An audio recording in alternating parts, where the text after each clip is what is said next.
বলিউডৰ অভিনেত্ৰী ৰাখী সাৱন্তৰ ইছলাম ধৰ্ম গ্ৰহণ। মুছলমান যুৱক আদিল খান দুৰানীৰ সৈতে বিবাহপাশত আবদ্ধ হৈ গ্ৰহণ কৰিছে ইছলাম ধৰ্ম। দীৰ্ঘদিনীয়া বন্ধু আদিল খান দুৰানীৰ সৈতে বিবাহ সম্পাদন মুহূৰ্তৰ ভিডিঅ' সামাজিক মাধ্যমত দেখা গৈছে। কলিমা পঢ়ি ইছলাম ধৰ্ম গ্ৰহণ কৰা ভিডিঅ' ভাইৰেল হৈছে। বিবাহৰ চাৰ্টিফিকেট লৈ তোলা ফটো দেখা পোৱা গৈছে।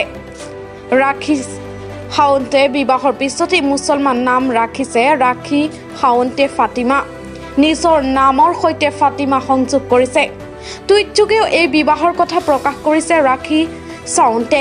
ৰাখী সাৱন্তৰ এই বিবাহ আৰু ইছলাম ধৰ্ম গ্ৰহণৰ বিষয়টো সামাজিক মাধ্যমত ব্যাপকভাৱে চৰ্চা লাভ কৰিছে। কিছুমানে এই বিবাহক অভিনন্দন জনাইছে, আন কিছুমানে আকৌ বিতৰ্কলৈ ঠেলি দিছে। উল্লেখ্য যে কৰ্ণাটকত হিজাব নিষিদ্ধ কৰাৰ সময়ত এইগৰাকী অভিনেত্ৰীয়ে মূৰত হিজাব পিন্ধি হিজাবৰ পক্ষত থিয় হৈছিল। News text report.